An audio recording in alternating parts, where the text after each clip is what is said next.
मैं हमेशा तुमसे कहता हूँ, लेकिन तुम मेरी बात कभी नहीं सुनते हो। तुम्हें पढ़ाई करनी चाहिए। नहीं करनी है। देखो, ये क्या है? इसे फ्लो ऑफ टाइम कहते हैं। जब तुम आलस करोगे तो ये टाइम इसी तरह बहकर तुम्हारे ऊपर से यूं ही निकल जाएगा। वो क्या होता है डोरेमोन? तुम्हें और समझाना पड़ेगा। तुम तो बिल्कुल भी समझदार नहीं हो नोबिता। और समझदार बनने के लिए तुम्हें पहले पढ़ाई करनी चाहिए, समझ गए? लेकिन आज टेस्ट के लिए भी ज्यादा अच्छे से पढ़ाई नहीं की थी। क्या सच में? आज का रिजल्ट क्या होगा? शायद 0 मिलेगा। मैं कुछ नहीं कर पा रहा हूँ। मुझे सब पता है। मैं कितनी भी कोशिश कर लूँ, लेकिन मुझसे कुछ नहीं होगा। बुरा मत सोचो।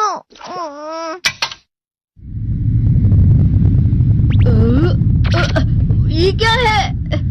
इससे तुम्हें पता लगेगा कि तुम कितना नेगेटिव सोचते हो। और ये कौन सा गैजेट है? ये है embodiment mirror. Flow of time की तरह या नेगेटिव इंसान की तरह इस गैजेट में कुछ शब्दों के एक्सप्रेशंस भरे हुए हैं, जिसे तुम गैजेट की मदद से देख सकते हो। तुमने जो भी कहा मुझे कुछ समझ नहीं आया।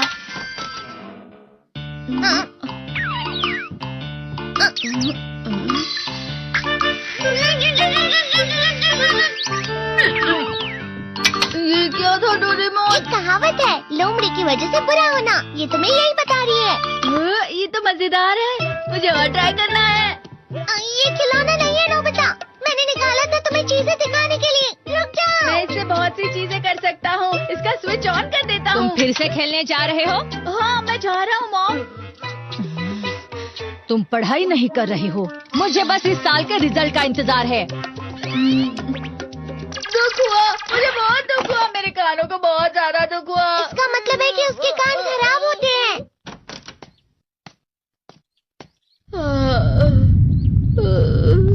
ये तो फिर से नेगेटिव बन गया। ला ला ला ला ला ला ला ला पाए पाए पाए पाए पाए।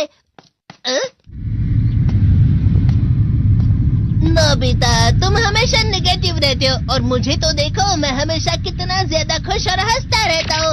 आज भी 2 लोगों ने मुझे अपने साथ खाने पर आने के लिए कहा है। अब मैं इस कंफ्यूजन में हूँ, मैं किसके साथ जाऊँ? हाँ, अरे मैं लाल हो गया। इसका मतलब है ये? इसका मतलब ये झूठ कह रहा है। झूठ नहीं है, ये सब सच है। अचानक अब नोबिता चमकने लगा। तुम इतना क्यों खुश हो रहे हो? अरे तुम यहाँ हो? अरे तुम दोनों इतने लाल और इतने चमकदार क्यों लग रहे हो? खुशखबरी है, अब से ग्राउंड पर बेसबॉल की स्पेशल ट्रेनिंग होगी।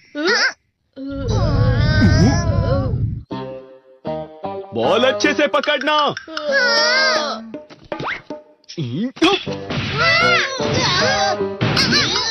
तुम सब क्या कर रहे हो? अच्छे से पकड़ो। ये वाकई सब बेकार है। मैं इतनी तेज बॉल नहीं पकड़ सकता हूँ। जियान, क्या हुआ सुनियो?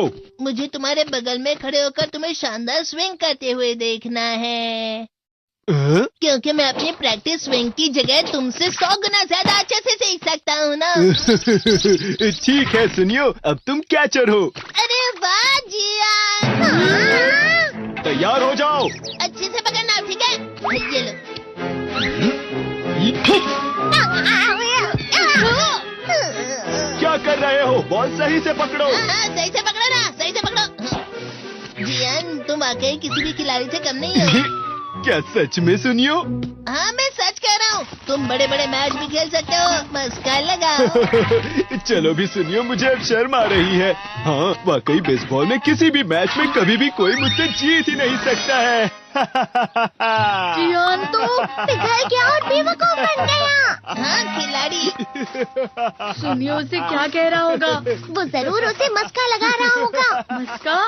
तुम जैसे नासमझ से निपटना बहुत आसान होता है। जब तुम किसी से झूठ बोलते हो और वो खुश हो जाते हैं, तो उसे मस्का लगाना कहते हैं नोबिता। तुमने मुझसे झूठ कहा? अरे वाह जियान, तुम तो ना। यो मेरा दोस्त अब आगे जाकर बड़े बड़े मैच खेलने वाला है। ये देखकर मैं बहुत खुश हूँ।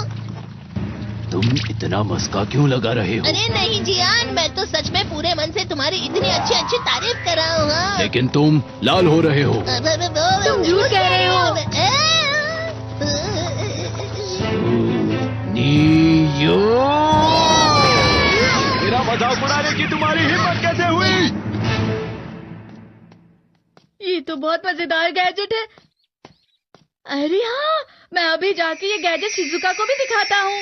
ये तो फिर से चमकने लगा।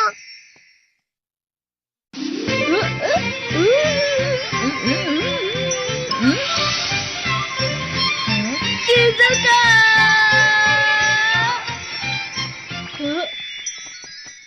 देखी सुकी, लगता नहीं कि आज के टेस्ट में मेरे 90 मार्क्स आ पाएंगे। देखी सोगी तुम्हारे तो पूरे मार्क्स आएंगे ना?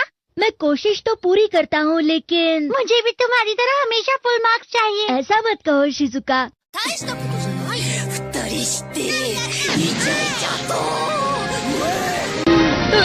ये क्या हो रहा है डोरेमोन? ये बुरा लगने की आग है। मैं डर रहा हूँ, मैं डर रहा हूँ। बहुत गर्म है, बहुत गर्म है, बहुत गर्म है। बहुत ज्यादा गर्म है पानी। अरे नहीं, प्लीज मुझे माफ कर दो। नहीं, मैं तो बच गया। हाँ? डोरेमोन, कभी कभी मैं सोचता हूँ शिजुका डेकिसुकी के साथ इतना क्यों रहती है। तुम बहुत जल्दी नेगेटिव हो जाते हो नोबिता। वो पढ़ाई में अच्छा है, स्पोर्ट्समैन भी है, समझदार है, वो बहुत अच्छा लड़का है। मैं उसके सामने कुछ नहीं। इसका मतलब क्या है डोरेमोन? इसका मतलब होता है कि दुख की गहराई में गिर जाना। अरे हाँ, ये मुझ पर भी लागू होता है ना। बस थोड़ा सा। चलो वापस घर चलते हैं।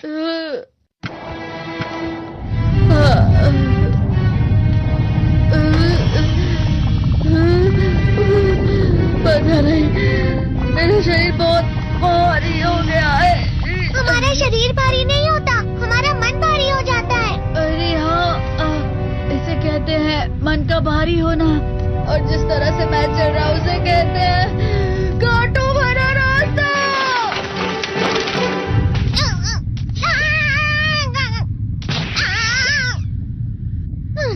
तुम अच्छी चीजें नहीं सोच रहे हो नोबिता, थोड़ी सी शांत हो जाओ प्लीज। तुम्हें अच्छी चीजों के बारे में सोचना होगा। मैं नहीं सोच पा रहा, पूरी दुनिया अंधेरे में है। नोबिता चलो। मुझे अकेला छोड़ दो। लेकिन अगर तुम कभी भी मेरी बात नहीं समझते, चले जाओ डोरेमोन। पर नोबिता, कोई भी मुझे नहीं समझता। मुझे ऐसा लगता है जैसे मैं बहुत ज्यादा अकेला हूँ, मैं सबसे दुखी इंसान हूँ। रुक जाओ, तुम वाकई बहुत दुखी होने वाले हो नोबिता, रुक जाओ। ये क्या कर रहे हो डोरेमोन? रुक जाओ। मैं तुम्हें ऐसे ही छोड़ नहीं सकता नोबिता। तुम लोग यहाँ सुबह के वक्त इतने अंधेरे में शोर क्यों कर रहे हो? सर आप? ये तो नोबिता की आवाज है। अच्छी बात है, तुमसे बात करनी थी। मेरा रिजल्ट अच्छा नहीं, इसलिए आप मुझे डांटने आए हैं ना? क्यों डांटूंगा? तुम जानते हो तुम्हें कितने मार्क्स मिले हैं? पता नहीं, लेकिन मुझे हमेशा जो सही जवाब लगता है वो आखिर में गलत ही निकलता है। लेकिन तुमने इस बार ज्यादा गलतियां नहीं की हैं। तुम्हें मिले हैं 65 मार्क्स।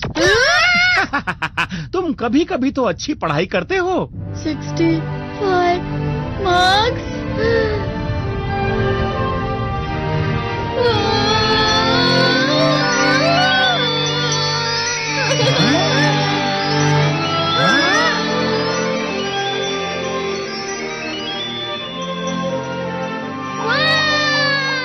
अब इसे क्या हो गया? ये सातवें आसमान में उड़ रहा है सर। ओह अच्छा।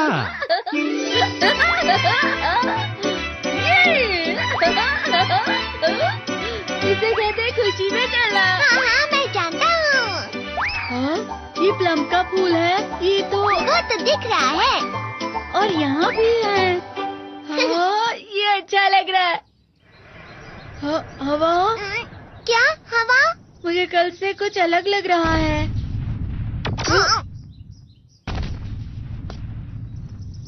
शायद कोई तो पास आ रहा है। शायद उसके बहुत बड़े बड़े कदम है। वो क्या है? मुझे कुछ दिखाई नहीं दे रहा, लेकिन कोई बड़ा लग रहा है। फिर से वही हवा। शायद कोई आने वाला होगा।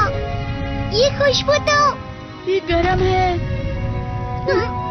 ये तो स्प्रिंग के कदम। ¿Qué pasaría si una mujer silenciosa pudiera eliminar a 5 soldados de élite en menos de 83 segundos?